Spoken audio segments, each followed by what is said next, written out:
ಕಾರ್ಯಕ್ರಮಗಳನ್ನ ನೋಡ್ತಾ ಇರ್ತೀನಿ ನಾನು.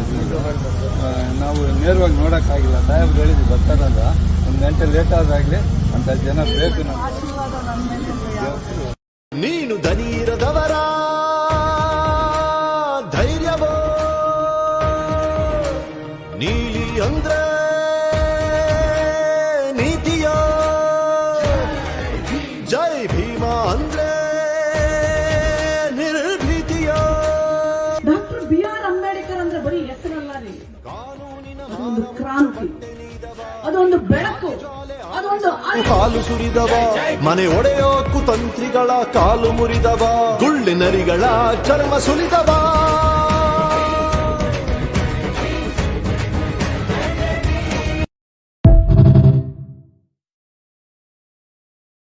ಬೇಕಾದಷ್ಟು ಜನ ಬೇಕಾದ ಹೇಳ್ತಾರೆ.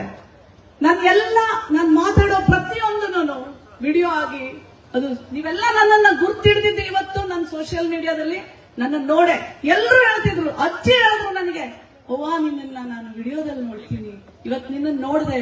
ಎಷ್ಟೋ ಜನ ಅದನ್ನ ಆಡ್ಕೋತಾರೆ ನೋಡ್ರಿ. ಮಹಿಳಾ ಆಯೋಗದ ಒಂದು ದೊಡ್ಡ ಉದ್ದೇಶನೇ ಅರಿವನ್ನ ತರೋದು. Doctor B R. ಅಂಬೇಡ್ಕರ್ ಅಂದ್ರೆ ಬರೀ ಹೆಸರಲ್ಲ ರೀ, ಅದೊಂದು ಕ್ರಾಂತಿ, ಅದೊಂದು ಬೆಳಕು, ಅದೊಂದು ಅರಿವು.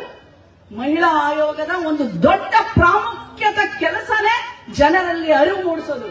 ಇವತ್ತು ಸೋಷಿಯಲ್ ಮೀಡಿಯಾ ಬಹಳ ದೊಡ್ಡ ಪ್ಲಾಟ್ಫಾರ್ಮ್ ರೀ. ಹಾಗಾಗಿ ಖಂಡಿತ ನಾವು ಮಾಡೋ ಕೆಲಸ ಎಲ್ಲ ಸೋಷಿಯಲ್ ಮೀಡಿಯಾದಲ್ಲಿ ಬರುತ್ತೆ. ನಮ್ ಜನಕ್ಕೆ ತಿಳುವಳಿಕೆ ಬರಬೇಕು, ಅರಿವು ಬರಬೇಕು, ಪ್ರಶ್ನೆ ಕೇಳಬೇಕು, ಅಭಿವೃದ್ಧಿ ತಗೋಬೇಕು, ಯೋಜನೆಗಳನ್ನ ಪಡ್ಕೋಬೇಕು. ಅಲ್ಲೇ ನಿಜವಾದ ಅಂಬೇಡ್ಕರ್ ಬದುಕೋದು. ನಾನು ಆ ಒಂದು ದಾರಿಯಲ್ಲೇ ನಡೆಯುವಂತ ಹೆಣ್ಮಗಳು. ಯಾರೇನ್ ಬೇಕಾದ ಅನ್ಕೊಳ್ಳಿ, ಐ ಡೋಂಟ್ ಕೇರ್. ನಾನು ಸತ್ಯದ ದಾರಿಯಲ್ಲಿ ನಡೆಯೋಳು ಅಷ್ಟೇ.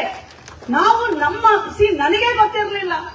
ನನಗೇ ಗೊತ್ತಿರಲಿಲ್ಲ ಮಹಿಳಾ ಆಯೋಗ ಅಂತ ಒಂದು ಆಯೋಗ ಇದೆ ಅಂತ. ಹೌದು, ಇವತ್ತು ಸೋಷಿಯಲ್ ಮೀಡಿಯಾನ